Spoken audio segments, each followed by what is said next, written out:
बुढ़ापे में यह 4 बातें जरूर याद रखना दोस्तों। अगर हम इस समय जवान हैं तो भी बुढ़ापा आएगा। अगर हम अमीर हैं फिर भी बुढ़ापा आएगा। गरीब हैं फिर भी बुढ़ापा आएगा। चाहे बुद्धिमान है या मूर्ख, एक ना एक दिन सभी को बुढ़ापा आना है। दोस्तों, बुढ़ापे में वे कौन सी 4 बातें हैं जो हम सभी को याद रखनी चाहिए? अगर हम इन 4 बातों को याद रखेंगे तो बुढ़ापे के समय हमें कोई दुख तकलीफ नहीं आएगी। तो चलिए साथ।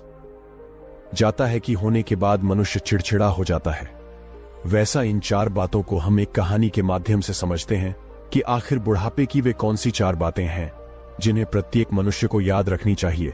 तो दोस्तों, कहानी को शुरू करने से पहले इस वीडियो को लाइक करके चैनल को सब्सक्राइब कर दीजिए और बेल वाले आइकन को ऑल पर सिलेक्ट कर लें ताकि आपको इसी तरह की बुद्धा स्टोरी मिल सके।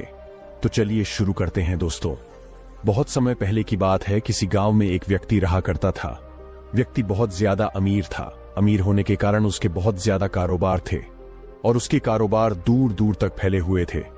जब उस व्यक्ति ने अपने व्यापार से बहुत सारा धन कमा लिया तो एक दिन उसके माता पिता ने अपने पुत्र से कहा, बेटा, तुमने अपने मेहनत से व्यापार तो खूब बढ़ा लिया और अपने व्यापार से धन भी काफी कमा लिया।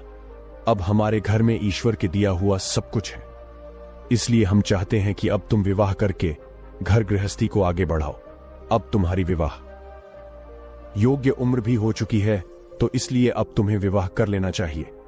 अपने माता पिता के यह बात सुनकर वह लड़का कहने लगा कि अभी तो मुझे और ज्यादा पैसे कमाने हैं, अपनी जिंदगी में मुझे और ज्यादा सफलता हासिल करनी है और आप चाहते हैं कि मैं विवाह करके घर गृहस्थी में उलझ जाऊं। नहीं पिताजी, अभी मुझे विवाह नहीं करना है। पहले जो के साथ साझा करते हैं तो आपका ऐसा करना बिल्कुल भी उचित। मैंने सपने देखे हैं, उसे मैं पूरा कर लूं, उसके बाद ही वह विवाह के बारे में सोचूं। फिर उसके माता पिता ने समझाया कि पुत्र, शादी तो प्रत्येक मनुष्य को करना ही होता है, क्योंकि शादी के बच्चा पैदा होने के बाद ही वंश आगे बढ़ता है और संतान उत्पत्ति के बाद ही मनुष्य पर जो पितृऋण होता है वह उससे मुक्त हो पाता है। लेकिन बहुत सारे मनुष्य सोचते हैं कि अगर हमने शादी कर ली, हमारे ऊपर जिम्मेदारियां बढ़ जाएंगी, खर्चे बढ़ जाएंगे, हमारी आजादी समाप्त हो जाएगी, आने वाली लड़की हमारे ऊपर बोझ बन जाएंगी। तो ऐसा नहीं है। शादी हमारी जिंदगी की जरूरत है और हमारी पत्नी हमेशा हमारे साथ रहती है। जैसे शरीर को चलाने के लिए भोजन की आवश्यकता पड़ती है, जैसे भोजन करना हमारे जिंदगी के लिए आवश्यक है, उसी प्रकार शादी करना भी हमारे लिए बहुत जरूरी है, क्योंकि एक पत्नी ही होती है जो हमारे सुख दुख में, हर विपत्ति के समय में हमारे साथ खड़ी रहती है।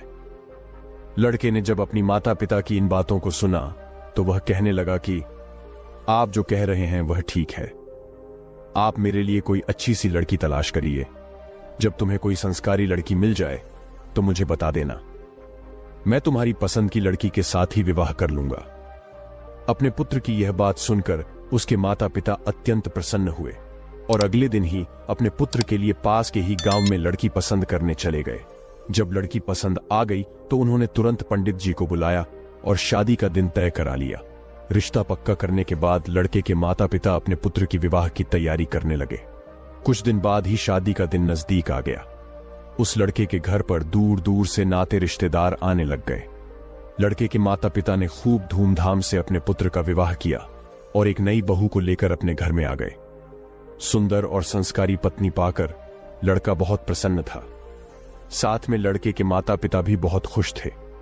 इस प्रकार अपने पुत्र और बहू के साथ वह दंपति अपना जीवन गुजारने लगा। धीरे धीरे करके समय बीतने लगा और समय बीतने के साथ जो लड़के के माता पिता थे उनके उम्र ढलने लगी। समय के साथ वे दोनों बूढ़े होने लगे। फिर लड़के के माता पिता ने अपने लड़के और बहू को पास बुलाया और उनसे कहने लगे, बेटा, आज जो बातें हम तुम्हें बताएंगे वो बातें तुम्हारे जिंदगी में हमेशा काम आएंगे, इसलिए इन बात को बड़े ध्यान से सुनना। और ऐसा कहकर उन्होंने बताना शुरू किया कि तुम्हारे सामने जीवन में कैसी भी परिस्थिति आए, हमारी इन बातों को कभी मत भूलना। तुम दोनों एक दूसरे के साथ सदैव साथ रहना और किसी भी परिस्थिति में एक दूसरे के साथ कभी विश्वासघात मत करना।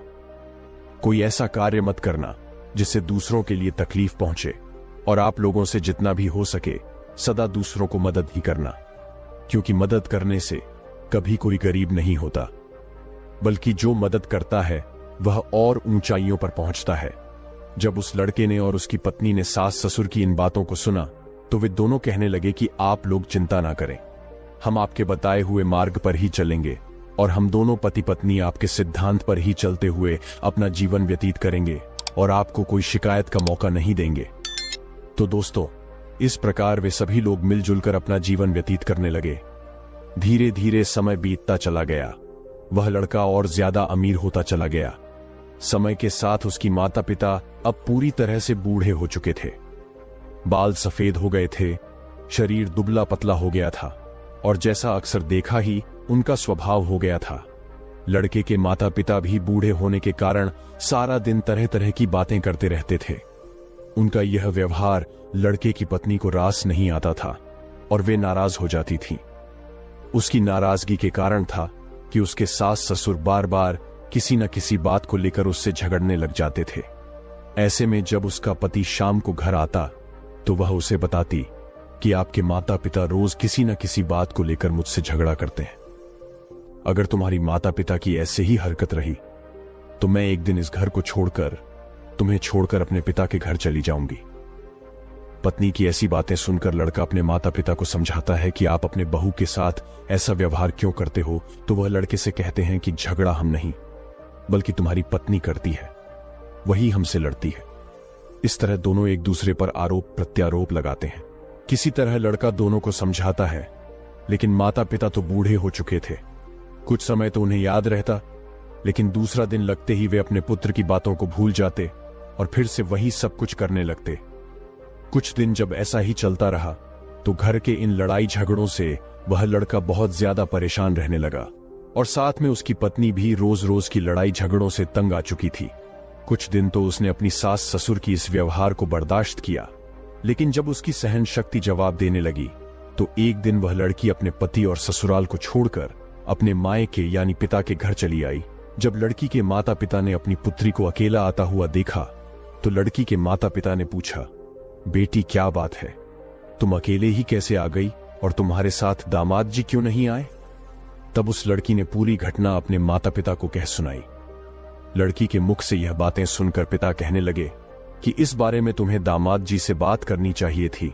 अपने पिता की यह बात सुनकर वह लड़की कहने लगी कि मैंने उनसे कहा था, उन्हें भी सारी बातें बताई थी, उन्होंने भी अपने माता पिता को समझाया था, लेकिन वे किसी की नहीं सुनते। उनके ऊपर किसी के समझाने का कोई फर्क नहीं पड़ता। कुछ समय तक तो वे ठीक रहते हैं, फिर वही लड़ाई झगड़ा। इस रोज रोज के लड़ाई झगड़े से मेरा जीवन नरक हो गया है और दिन प्रतिदिन मेरी जिंदगी खराब होती जा रही है। आज मैं अपनी ससुराल से यह निर्णय करके आई हूं कि जब तक वे दोनों बूढ़े उस घर में हैं तब तक मैं ससुराल नहीं जाऊंगी और तब तक मैं तुम्हारे पास ही रहूंगी। अपनी पुत्री की यह वचन सुनकर उस लड़की के माता पिता ने कहा, बेटी, किसी भी लड़की का अपने पिता के घर में गुजारा नहीं होता है। जब तक लड़की का विवाह नहीं होता तब तक उसकी माता पिता का घर है, उसका घर होता है, लेकिन जब उसका विवाह हो जाता है तब उसका ससुराल ही उसका असली घर होता है। इसलिए बेटी, जाओ अपने ससुराल में दुहक तकलीफ झेलते हुए अपना जीवन यापन करो। मनुष्य की जिंदगी में तो दुख तकलीफें आती रहती हैं, हमें उनसे घबराना नहीं चाहिए और अपने दुख तकलीफों को झेलते हुए हमें अपनी जिंदगी में आगे बढ़ाते रहना चाहिए। और तुम अपने सास ससुर को तो जाने ही दो, वे लोग बूढ़े हो चुके हैं और बूढ़े लोग तो कुछ भी कह सकते हैं, उनकी बातों पर तुम्हें ध्यान नहीं देना चाहिए। भी लड़की कहने लगी कि आपकी बातों से तो मैं सहमत हूं, लेकिन कहां तक बर्दाश्त करूं। वे लोग मुझसे समय पर भोजन मांगते हैं, समय पर किसी कार्य को करने को कहते और मैं नहीं करती तो मेरी गलती थी। मैं उनका हर काम समय पर करती हूं, फिर भी वे लोग मुझे भला बुरा कहते हैं और मुझे तरह तरह के ताने देकर प्रताड़ित करते हैं। यही नहीं, मेरे बारे में लोगों से तरह तरह की बातें करते हैं। वे लोगों से कहते हैं, हमारे घर में जो बहू आई है उसका चाल चलन ठीक नहीं है, हमारा लड़का इतना कमाता है फिर भी हमारी बहू हमें कुछ खाने को नहीं देती। इस तरह की बातें वे गांव वालों से करते हैं और हमेशा ही मेरे पकाए हुए खाने में कमी निकालते रहते हैं। लोगों से कहते हैं कि हमारी बहू को तो खाना भी बनाना नहीं आता और हम लोगों को समय पर भोजन भी नहीं देती है। इस कारण हम दोनों समय से पहले ही बूढ़े हो चुके हैं। और उनकी बातों का गांव वाले भी विश्वास कर लेते हैं। ऐसे में आप ही मुझे बताइए कि मैं उन्हें भोजन क्यों नहीं दूंगी? मैं भला उन्हें भूखा क्यों मरूंगी? जब अपनी बेटी की यह बातें वह पिता सुनता है तो उसे अपनी बेटी की बातें सुनकर बड़ा ही दुख होता है और अपनी बेटी से कहता है कि पुत्री, तुम चिंता मत करो, इसके बारे में मैं तुम्हारी ससुराल जाकर तुम्हारे सास, ससुर और तुम्हारे पति से बात करूंगा और उनसे पूछूंगा कि आखिर वे लोग तुम्हारे साथ ऐसा व्यवहार क्यों करते हैं। अगले दिन ही लड़की के माता पिता अपनी बेटी को लेकर उनके ससुराल पहुंचते हैं। ससुराल में उन्हें दामाद तो नहीं मिलते। फिर लड़की के माता पिता इस बात को दोनों के सामने रखते हैं, लेकिन वे लोग तो बूढ़े हो चुके थे। उनके अंदर समझदारी नाम की कोई चीज नहीं बची थी। उल्टा वे दोनों लड़की के माता पिता को ही भला बुरा कहते हैं।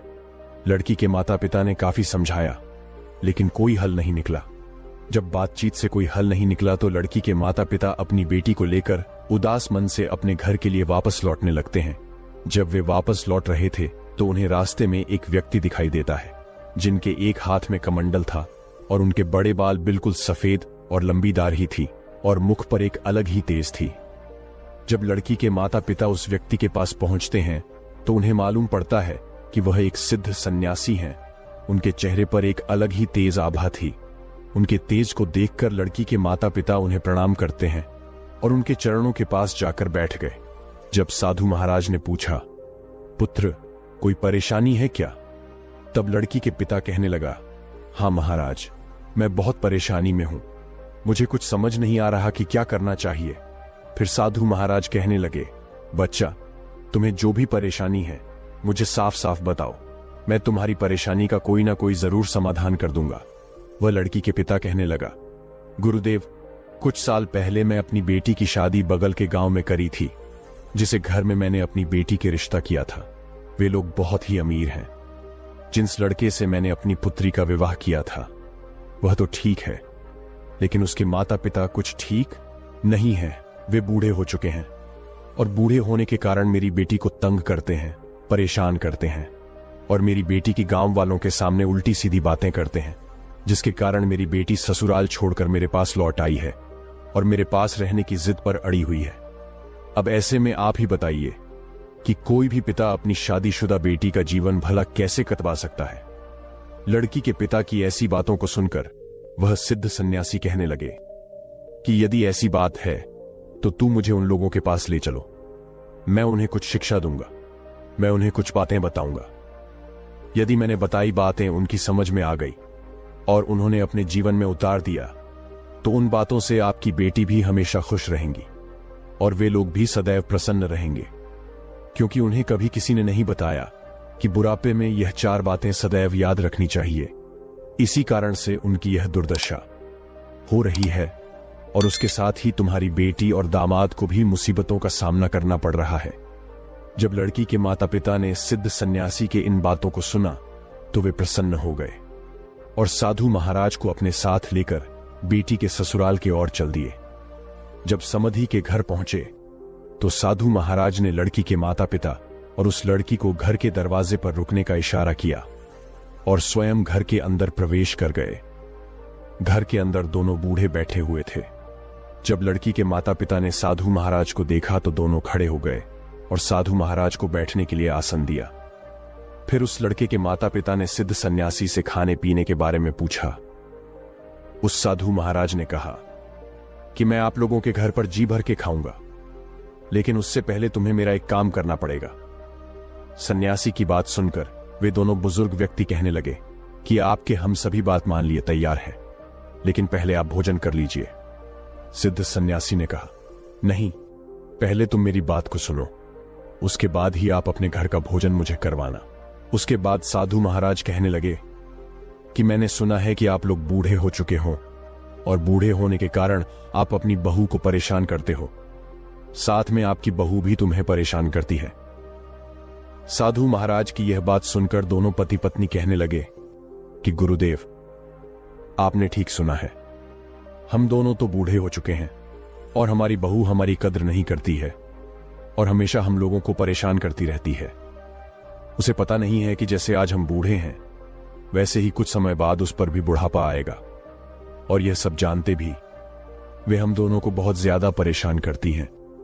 तभी साधु महाराज कहते हैं कि तुम चिंता मत करो, मैं तुम्हारी सभी परेशानियों को समाप्त कर दूंगा, लेकिन उसके लिए तुम्हें मेरी 4 बातें माननी होगी। यदि तुमने यह 4 बातें मेरी मान ली, तुमने अपने जीवन में उतार लिया, फिर देखना आपका बुढ़ापा कितने सुख से कटता है। मैं आपको आपके सुखी जीवन के लिए 4 बातें बता रहा हूं, जिससे आप अपने जीवन में अपनाकर हमेशा खुश रहेंगे और कभी भी आपकी बहू या बेटा आपको परेशान नहीं करेंगे।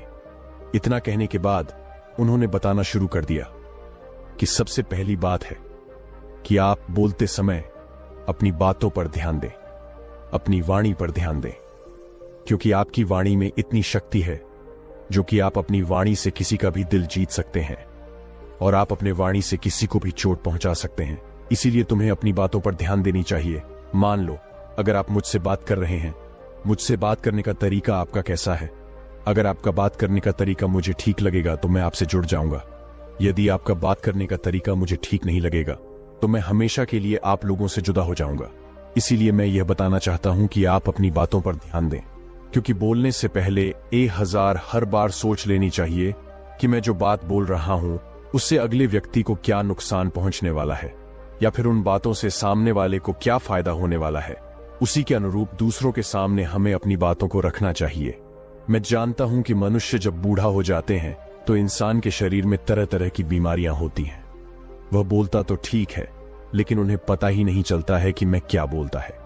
लेकिन आप अपनी बातों पर हमेशा ध्यान दें कि हम लोगों से बातें करें। जब दोनों दंपति ने साधु महाराज की इस बातों को सुना तो दोनों कहने लगे, गुरुदेव ठीक है, आज से हम दोनों पति पत्नी अपनी बातों पर ध्यान देंगे, लेकिन दूसरी कौन सी बातें हैं वह भी हमें बताइए। तब साधु महाराज कहने लगे कि उचित समय पर ही हमें कोई वस्तु को मांगना चाहिए। जैसे अगर आपको भूख लगी है और उस समय आपकी बहू खाना बना रही है, यदि उस समय आपने भोजन मांगा तो वह भोजन कहां से दे पाएगी? उस समय तो भोजन बनाया जा रहा है। मान लो अगर आपकी बहू किसी समय स्नान कर रही है और उस समय आप किसी वस्तु की मांग कर रहे हैं, किसी सामान को मांग रहे हैं, तो वह उस अवस्था में उस वस्तु को देने के लिए आपके पास तो नहीं आ सकती और आप उन बातों को लेकर उससे झगड़ने लगे तो आपका ही व्यवहार ठीक नहीं है। आपको यह समझना होगा कि बुढ़ापे में और जवानी में अंतर होता है। जवानी में हम दूसरों के लिए कमाते हैं, इस कारण दूसरों पर हमारा अधिकार होता है। जवानी में हम अपने आप में होते हैं। जवानी में हम जो भी मांगते हैं वही हमें मिलता है। लेकिन बुढ़ापे में हम दूसरों के सहारे हो जाते हैं और दूसरा व्यक्ति पहले अपने काम करेगा और काम समाप्त होने के बाद वह उस वस्तु को हमारे पास लेकर आएगा। इसलिए हमें धैर्य बनाए रखना चाहिए। ऐसा नहीं है कि हमने अपने जबान से किसी बात को निकाला और तत्काल वह हमारे सामने आ जाए, कभी नहीं हो सकता। और यह भी ध्यान रखें कि अगर बहू कहीं पर गई हुई है या किसी काम में व्यस्त हैं और आप लोगों की आवाज उसके कानों में नहीं पड़ रही है और ऐसे में आप अपनी बहू से किसी वस्तु की मांग कर रहे हैं, तो समय आपके पास उस वस्तु को कैसे पहुंचाएगी? या उसकी तबीयत खराब है और उसकी तबीयत इतनी ज्यादा खराब है कि वह बिस्तर से भी उठ नहीं सकती, और ऐसे में आप किसी वस्तु को अपनी बहू से मांगते हैं, तो ऐसी स्थिति में वह उस वस्तु को आप लोगों के पास कैसे लेकर आएगी? और आप लोग इन बातों को लेकर अपनी बहू से नाराज हो जाते हो कि आपकी बहुत हो, आपकी बातों को सुनते ही नहीं। यह गलत बात है। आप लोगों को देखना चाहिए कि आपकी बहू आपकी आवाजों को सुन भी पा रही है या नहीं, और जिस समय आप किसी वस्तु की मांग कर रहे हैं उस समय आपकी बहू कहां पर है, और जो भी सामग्री आप उससे मांग रहे हो क्या वह सामग्री आपके घर में उपलब्ध है भी या नहीं है। कि दूसरी बात को सुनकर वे दोनों बुजुर्ग व्यक्ति कहने लगे कि साधु महाराज, हम लोग समझ चुके हैं कि हम लोग कितने गलत थे। तभी वह सन्यासी कहते हैं कि अभी मेरी बात समाप्त नहीं हुई है, अब मेरी तीसरी भी बात सुनो। उन्होंने आगे कहना शुरू किया कि खाना बिगड़ जाने पर चिढ़ना नहीं चाहिए। मान लो आपकी बहू खाना बना रही है और उसका ध्यान कहीं और चला गया, क्योंकि घर गृहस्थी में बहुत सारे कार्य होते हैं। ऐसे में खाना बनाते समय नमक कम या ज्यादा हो गया, मिर्च कम या ज्यादा हो गई, या रोटी जल गई और उसने वह भोजन आपके सामने परोस दिया। आपने जैसे ही उस भोजन को छका और भोजन छकते ही आप मुंह बनाने लगे और कहने लग गए कि भोजन में तो स्वाद ही नहीं है, और तरह तरह की कमी निकालने लग गए कि भोजन में यह कमी है, वह कमी है, सब्जी ऐसी बनी नहीं है, वैसी नहीं है। आपको ध्यान रखना चाहिए कि आप लोग भी एक दिन नौजवान थे। आप लोगों से भी भोजन बिगड़ जाता था। तो क्या आपके माता पिता भी आपके साथ ऐसा ही व्यवहार करते थे? मान लो अगर करते भी थे तो आपको उस वक्त कैसा लगता था? बुरा लगता था या? आपके माता पिता आपसे ऐसी बातें कह रहे हैं कि आपको भोजन बनाना नहीं आता। इसमें यह सामग्री कम है, बस सामग्री कम है। आपको तभी बुरा लगता था। देखिए, चाहे कोई स्त्री है या कोई पुरुष है, उससे गलतियां हो ही जाती हैं। भोजन बनाने में थोड़ी बहुत गलती भी हो जाती है, तो हमें उसे सह लेना चाहिए और अपनी बहू को बतानी चाहिए कि बेटी देखो, यह कमी है, आगे से ध्यान रखना। अगली बार इस तरह की गलती को दोबारा मत दोहराना। प्यार से कहिए। ऐसा सुनने में बहुत ही प्रसन्न रहेंगी और कहेगी कि हमारे सास ससुर बहुत अच्छे हैं और हमें समझा रहे हैं। लेकिन आप लोग तो हमेशा उसकी खाने से नई कमियां ढूंढते रहते हो और बताते हो कि इस चीज की कमी है, उस चीज की कमी है। इससे उसे भी तकलीफ होती है और आप लोग भी हमेशा चिढ़ते रहते हो। आपकी ऐसा करने से घर में कलह ही बनती है। इसलिए आगे से ध्यान रखना है कि भोजन यदि बिगड़ भी जाए तो आपको सह लेना है और प्यार से को बता देना है। ऐसे में बहू भी खुश हो जाएगी। सन्यासी की यह सारी बातें सुनकर वे दोनों पति पत्नी कहते हैं, गुरुदेव, इन तीनों बातों को तो हम अच्छे से समझ गए हैं, लेकिन वह चौथी बात क्या है जिसे आप हमें बताना चाहते थे? कृपया वह चौथी बात भी हमें बताइए। तब साधु महाराज कहते हैं, थोड़ा धीरज रखो, मैं चौथी बात भी बताऊंगा। और फिर उसके बाद वह कहते हैं कि वे चौथी बात है कि अपनी परिवार के हालातों को के बारे में कभी दूसरों को नहीं बताना चाहिए। जैसे आपके परिवार में पैसे की कमी है, आपके परिवार में लड़ाई झगड़े होते हैं, या आपकी बहू अच्छी नहीं है, या वह खाना अच्छे से नहीं बनाती है, या वह आपका कहना नहीं मानती, या फिर घर परिवार में किसी भी प्रकार की कोई भी समस्या है और उसे आप दूसरे लोगों नहीं है। क्योंकि बाहर वालों को जब तुम अपने घर की समस्या बताते हो तो उस समय तो वो लोग दिखावे के लिए हमारे साथ हमदर्दी का नाटक करते हैं, लेकिन तुम्हारे जाते ही वे तुम्हारे पीठ पीछे तुम्हारे मजाक उड़ाते हैं और वही लोग एक की चार बातें बनाकर तुम्हारे कही हुई बातों को तुम्हारे बहू या बेटा से कहते हैं।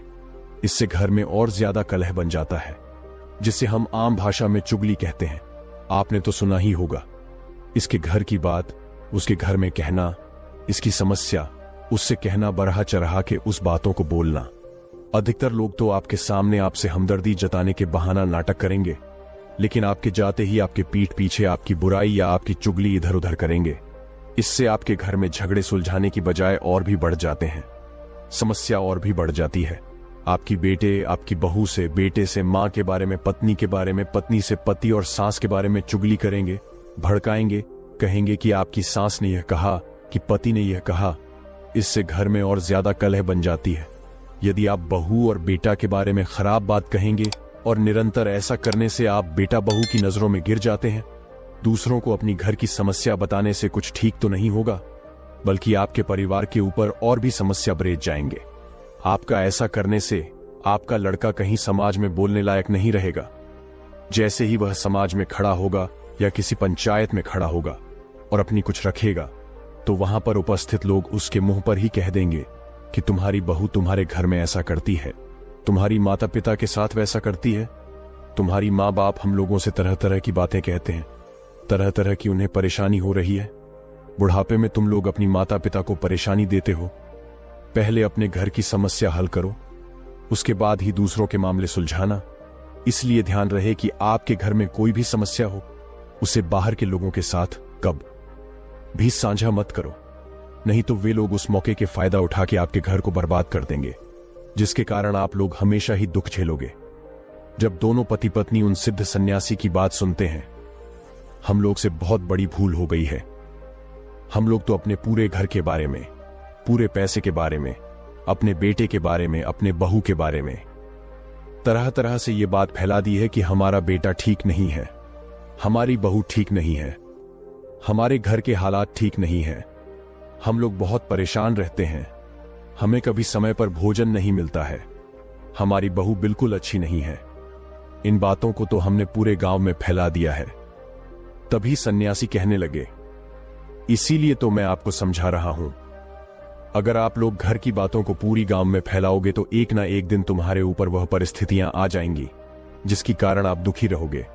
इसीलिए आज से ही मेरा कहना मानो कि अपने घर की बातों को कभी बाहर के लोगों दूसरे के सामने भी मत साझा करना।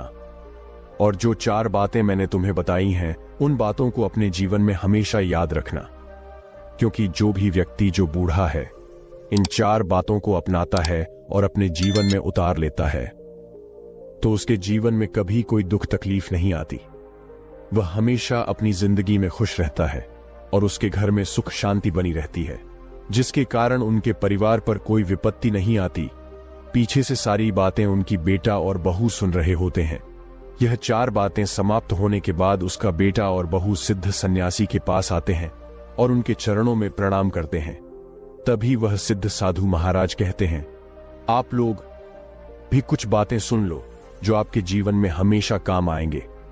इतना कहकर साधु महाराज उन दोनों पति पत्नी को समझाते हुए कहते हैं कि बेटे या ध्यान रहे, उसके घर में उसके बुजुर्ग माता पिता हैं और उन्होंने उसे कुछ कह दिया है या उन्होंने ऐसी कुछ बात कह दी है जिसे सुनकर आपको बुरा लगा है, तो जबान बच्चों को यह समझना चाहिए कि अब वे बूढ़े हो चुके हैं। बूढ़े होने के कारण उनकी जुबान फिसल जाती है और जवानी के उपेक्षा में दिमाग थोक कम चलता है और उन्हें खुद पता नहीं होता कि वे क्या बोल रहे हैं और क्या नहीं बोल रहे हैं। उनकी इन बातों को लेकर कभी चिंता नहीं करनी चाहिए और ध्यान देनी चाहिए कि यह बूढ़े लोग हैं, ये कुछ भी बोल सकते हैं। इनकी बातों पर जो भी व्यक्ति ध्यान देता है वह हमेशा ही खुद परेशान रहता है और साथ में उसकी पत्नी भी परेशान रहती है और उसके परिवार वाले भी परेशान रहते हैं, क्योंकि बुढ़ापे में कोई भी इंसान कोई भी बात बोल सकता है और कहीं भी जा सकता है और उसे खुद पता नहीं होता है मैं क्या बोल रहा हूं और क्या कर रहा हूं। दूसरी बात, आप मान लो कि आपके माता पिता आपसे कोई बुरी बात कह दी है, आपको मार दी है या फिर दिल पर कोई ठेस पहुंचने वाली बात कर दी है या आपसे झगड़ा करने लग गए हैं या फिर आपकी पत्नी से कुछ कह दिया है कि भोजन ठीक नहीं बना है, तो इस पर आप लोगों को चीरना नहीं है बल्कि उनकी बातों को सुन लेना है।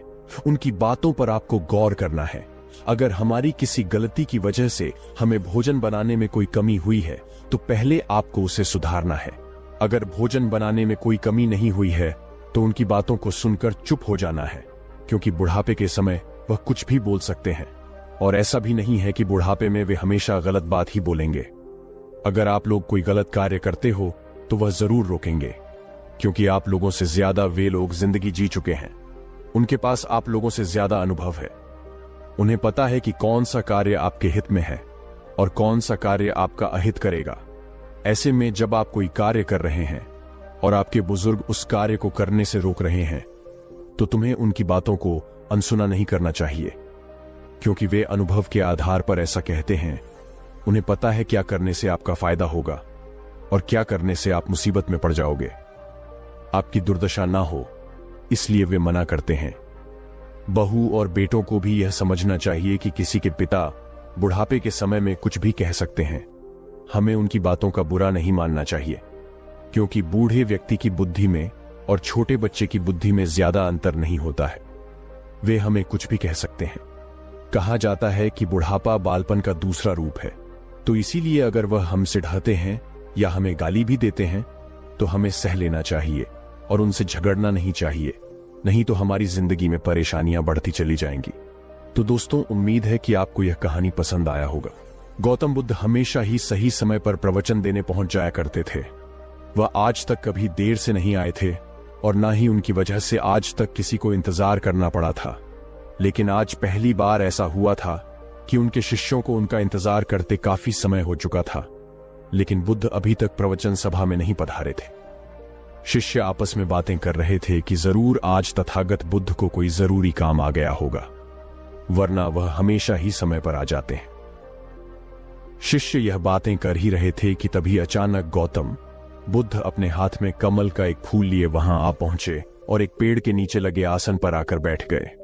आश्रम में करीब 500 शिष्य थे जो उनका प्रवचन सुनने के लिए बुद्ध का इंतजार कर रहे थे।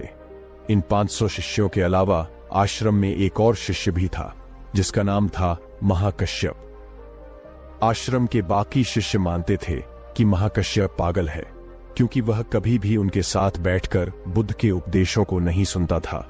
उसने आज तक कभी ध्यान भी नहीं किया था और ना ही कभी ध्यान करने का प्रयास ही किया था।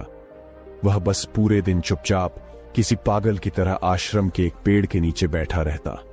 न ही उसके पास कोई बात करने आता और न ही वह किसी से बात करता। जब उसका मन करता तो आसपास के गांवों में जाकर थोड़ी सी भिक्षा मांग लेता और भिक्षा में जो कुछ भी मिलता उसे खाकर उसी पेड़ के नीचे फिर बैठ जाता। वह बस पूरे दिन आश्रम के पेड़ पौधे, आसपास बिखरे पत्ते, घास और आश्रम में आते जाते भिक्षुओं को ध्यान से देखता रहता। सभी का विश्वास था कि वह एक धार्मिक इंसान नहीं है।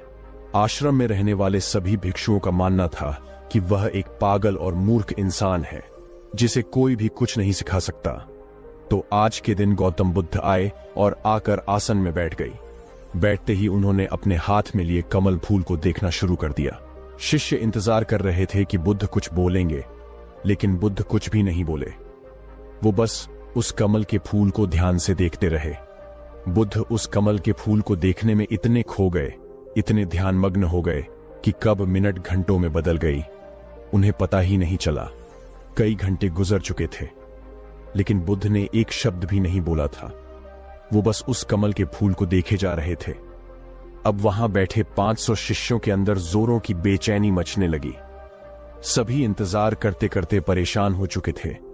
तभी अचानक वहां बैठे भिक्षुओं को पीछे से किसी के जोर से हंसने की आवाज आई। उन्होंने पीछे मुड़कर देखा तो उनके आश्चर्य का ठिकाना ना रहा। महाकश्यप बुद्ध की तरफ देखकर जोर जोर से हंस रहा था। इतने सालों में लोगों ने आज उसे पहली बार हंसते हुए देखा था। इससे पहले वह कभी ना हंसा था। वो भी इतनी अद्भुत हंसी, लग रहा था मानो सारा ब्रह्मांड उसके साथ हंस रहा हो। उसकी भयंकर हंसी पूरे आश्रम में गूंज रही थी और वह बस हंसे जा रहा था। भिक्षुओं ने बुद्ध की तरफ देखा। वह अभी भी उस कमल के फूल को ही देख रहे थे और उनकी आंखों से आंसुओं की धारा बहे जा रही थी। थोड़ी देर बाद महाकश्यप ने हंसना बंद कर दिया। उसके बाद बुद्ध ने अपनी नजर कमल के फूल से हटाई और वहां बैठे भिक्षुओं की तरफ देखकर कहा, मैं जो कुछ भी तुम्हें शब्दों के माध्यम से दे सकता था, मैंने वह सब तुम्हें पहले ही दे दिया है। लेकिन जो शब्दों के माध्यम से नहीं दिया जा सकता, वह मैंने महाकश्यप को दे दिया है। और यहां से शुरुआत होती है जिनकी जिन एक संस्कृत का शब्द है जिसका मतलब होता है ध्यान। गौतम बुद्ध ने दुनिया को ध्यान सिखाया और फिर बौद्ध धर्म इस ध्यान को चाइना ले गए, जहां इसे जिन कहा जाने लगा। फिर चाइना से होते हुए यह जिन परंपरा जापान, कोरिया और दक्षिण पूर्व एशिया के कई देशों में फैल गई। जिन आत्मज्ञान प्राप्त करने का एक बहुत ही अजीब लेकिन अद्भुत तरीका है, क्योंकि इसमें किसी भी तरह की कोई बाधा, कोई बंधन नहीं है। क्योंकि इस परंपरा का ना तो कोई निश्चित विज्ञान है, ना कोई शिक्षाएं, ना कोई ग्रंथ और ना ही कोई निश्चित अभ्यास करने की विधि। बस आपको अपनी आंखें बंद करके बैठ जाना है और इंतजार करना है।